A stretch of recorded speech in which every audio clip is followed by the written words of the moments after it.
안녕하세요. 반갑습니다.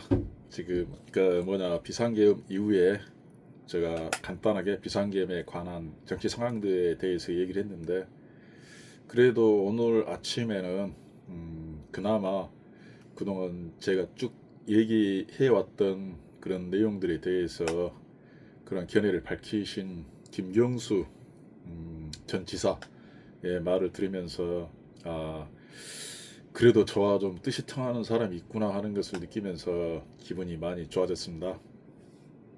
아마도 그러한 저와 비슷한 생각하는 사람들이 다수가 많지만은 이 표현을 하지 않고 있을 겁니다. 많은 국민들도 자신의 의사를 표현하지를 않고 있을 겁니다. 극단주의적이고 과격파들의 어떤 사람들의 이야기가 언론을 장악하고 있고 유튜브를 장악하고 있기 때문에 우리처럼 합리적이고 이성적인 사람들을 무시하고 회색 분자니 이런 식으로 아마 굉장히 공격하려 하고 싫어할 겁니다. 그러한 현상들은 지금까지 많이 있어 왔습니다. 그래서 이제는 정치의 주도권을 합리적이고 이성적인 많은 시민들이 예, 장악을 해야 된다. 점진적으로 그런 사람들이 정계에 진출하고 국회의원들로 그런 사람들이 채워져야 하고, 국민들도 자유로이 정치를 얘기할 수 있는, 서로 간에 다른 견해를 이야기하더라도 싸우는 것이 아니고 거기에서 무엇이 옳은지를 토론을 통해서 이야기해서 결론을 낼 수 있는 그러한 일들이 발생해야겠습니다.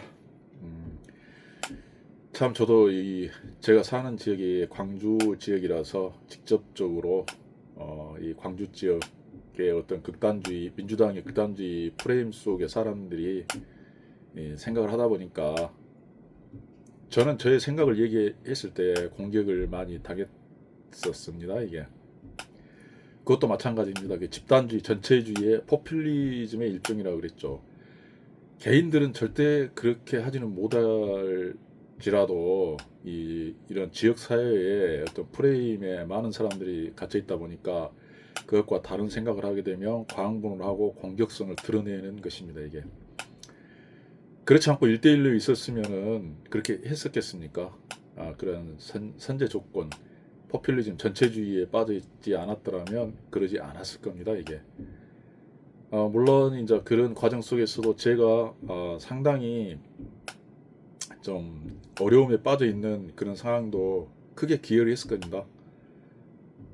뭐 어려움 빠진 것도 뭐 경험이고, 하여튼 그것도 마찬가지입니다. 저의 생각과 다른 사람들에게 어떤 칼자루를 쥐어줬을 때 그 칼이 결국에는 위험한 칼이 자신과 주변 사람들에게 치명상을 입힌다. 그래서 칼자루를 함부로 주는 것이 아니다 라는 스킬이 있는 사람이 가지고 있어야 된다라는 그러한 많은 교훈도 얻었습니다. 이게 그러면 이제 지금 정치 상황에서 양대 극단주의 극우 쪽 사람들이 지금 마치 법률을 무시하고 혁명을 하듯이 하고 있는데, 그러한 사고방식은 잘못됐습니다. 이렇게 법률 중심으로 이야기를 계속해 나가야 합니다.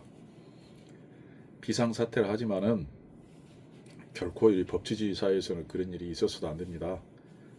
그 부분들을 좀 깊게 생각했으면 좋겠습니다. 그리고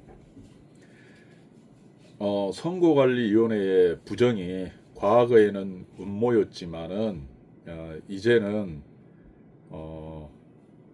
음모에서 이제 의심 단계로 넘어갔다고 생각합니다. 이제 의심할 만하다.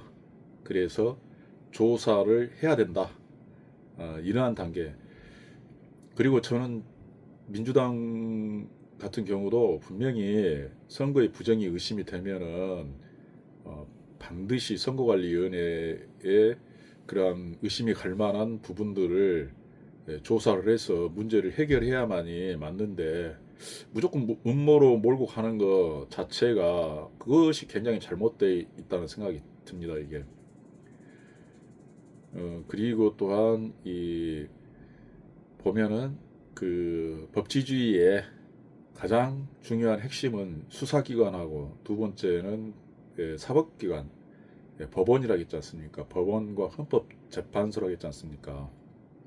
법원과 헌법재판소는 결코 이 돈이라든가 이제 황금만능주의, 돈의 어떤 그 유혹을 갖는다거나 아니면 정치의 어떤 성향에 따라서 그 어떤 판결이 합리적이고 이성적인 판단하지 않은 것은 이게 정말 말이 안 되고, 또 자꾸 반복해서 이야기하지만은 그 사람들은 지금 자유민주주의 헌법 질서 하에서 존경받을 수 있는 입장의 법관이라는 것입니다.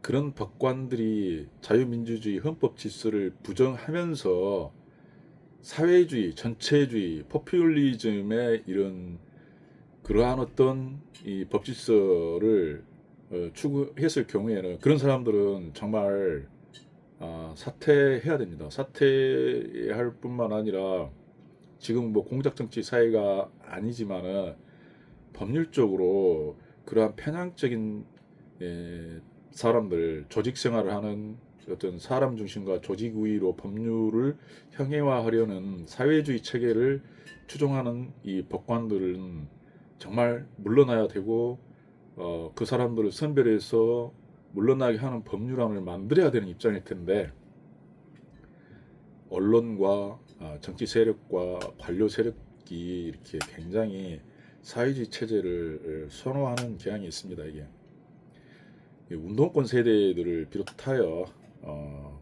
80년도에 민주화 헌법, 민주화 운동, 6.29 선언에서 직성제를 쟁취함으로 인해서 많은 사람들이 이 승리감에 도취해 있었습니다. 자유민주주의의 어떤 회복으로 봐야 되는데, 독재 국가, 어떻게 보면 이게 자유민주주의 헌법 국가 속에서 그게 권위주의 체제로 운영돼 가지고 정상화 시켰는데 사회주의 운동으로 좀 승리로 생각하는 것 같습니다. 그래서 이제 90년대 이후에 이 세대들은 그 승리로 인해서 완전히 대학 생활 자체는 시위 문화가 형성이 돼 있었습니다. 개학하면은 뭐 5.18 때 보면은 전국 대학에서 학교 버스들을 대여를 해가지고 각 대학의 이름을 달고 광주에 집결을 합니다. 뭐 조선대, 전대 이렇게 집결을 해가지고 대규모 시위를 하고, 그 다음에 이 하염병조, 쇠파이프조, 이 군대식으로 이 중대 단위로 이렇게 편성이 돼가지고 군대식으로 이렇게 생활을 합니다.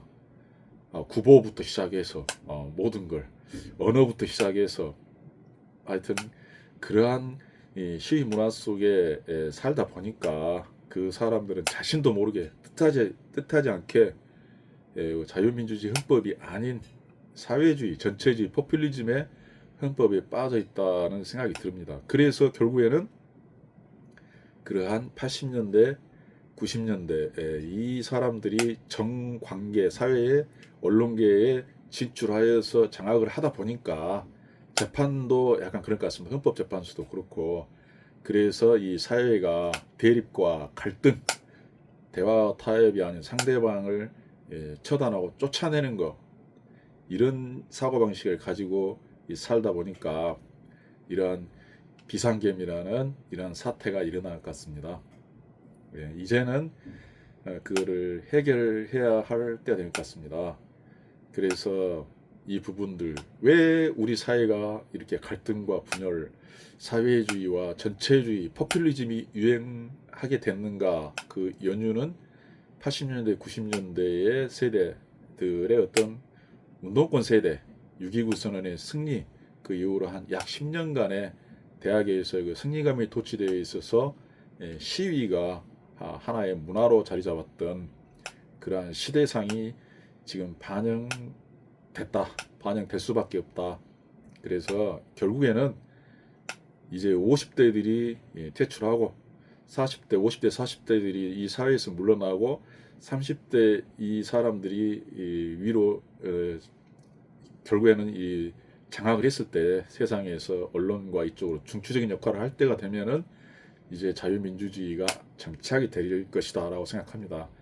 당분간 그러면 이제 약한 길면은 10년이 위기라고 생각합니다. 그렇지만 이번 사건을 경험으로 삼아서 우리의 이 소중한 헌법 질서를 회복하여 완벽하게 회복하여서 이 전체주의, 포퓰리즘, 상호 감시, 대화 타협을 하지 않는, 협의를 하지 않는, 공감이 없는 공격과 다툼의 사회가 이제 무너져야 할 것으로 생각합니다. 오직했으면 정치 얘기 술 먹을 때 정치 얘기 하면 안 된다 라는 이야기가 나왔겠습니까? 이러한 지금 정치 현상을 반영한 것입니다. 정치 얘기를 많이 하고 중도층들이 정치에 관심을 갖고 선거에 참여해야만이 나라가 바로 설 수 있다는 것. 그 다음에 선거관리위원회를 이제는 조사를 해서 잘못된 점이 있으면 고쳐야 될 때가 됐다. 이제 음모가 아니다. 라고 이렇게 이야기할 수 있는 때가 되는 것 같습니다. 네, 감사합니다.